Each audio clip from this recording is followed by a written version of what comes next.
Hey guys, I'm here with a Shadow Paladin deck profile using the only Shadow Paladin mat I have, because everything else is either Royal Paladin colored or I don't know. Starting Vanguard is full bow. Sorry for the glare. It's full bow. So it does the same thing every other starter does. When you ride, draw a card. 4 copies of Phantom Blaster Dragon. What he does is act, counterblast, retire 3 rear guards. Your opponent chooses 3 of his or her rear guards and retires them.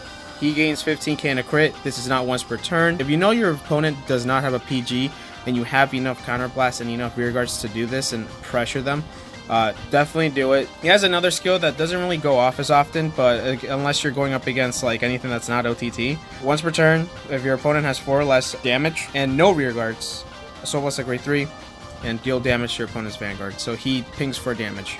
Then you're playing the Dark Dictator. He basically has the King of Knights Offered skill where he gains 2k for each rear guard, and he has another skill which is Counterblast called a grade 2 or less from your hand. That unit gains 5,000 and your opponent chooses 1 of her rear guards to retire.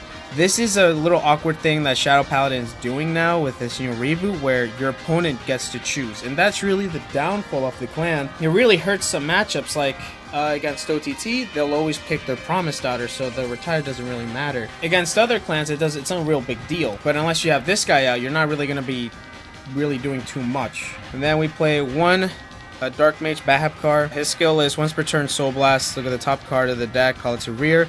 And if you call that unit, gets 5,000 until the end of that turn, and then at the end, retire it. So that's the grade 3 lineup, and that's the average grade 3 lineup. Then after that, I play 4 copies of Blaster Dark. If your opponent has no rear guards, you discard a card, you get Strike +1. That's what makes him and Luard so good.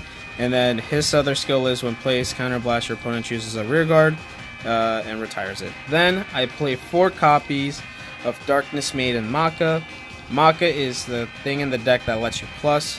Her skill is Counterblast, call a grade 1 or less, draw a card, and she gets 5,000. Really good card, honestly, especially when you just mix it with Sharon, the grade 1. We'll get to her soon, or him, I don't know. Then, sorry for the glare, again, we play Tragic Knight Cathbat. When it attacks a Vanguard, this unit gains 3,000 until the end of that battle. For each rear guard, you have more than your opponent. So if your opponent has none, which is, you know, the game plan, and you have a full field, he'll get 15k. Which is amazing. He is basically the reason why you don't have to worry about putting force markers out on the field, and you can stack them all on this bad boy. On to grade 1s, we play 4 copies of Skull Witch Nemain. She is fodder for PBD. She is super free, and if you only have 1 left and you're gonna retire 3 and you have another unit, retire that other unit, keep her on the board so you can call triggers. That's basically it. She is just so free. And the fact that, yeah, it's a hard once per turn is no big deal at all, because the only clan that's really going to affect her is Kagero. Then for Black Sage Charon, when placed due to the ability of a card, you Soul Blast to countercharge and he gains 3,000 power. And then I run 4 copies of Blaster Javelin. When placed, if you have another grade 1, counterblast, draw, and he gains 3k. Then I run 2 copies of Abyss Rooter. Whoop, Soul Blast 1, call a grade 0 from your hand, draw. Obviously, I run 4 DPG, I run 8 crit, and then obviously 4 heal triggers. That's a deck profile right there, folks. But yeah, thank you for watching. If you see all of the edits, it's because I said or Well, thank you, and have a good day.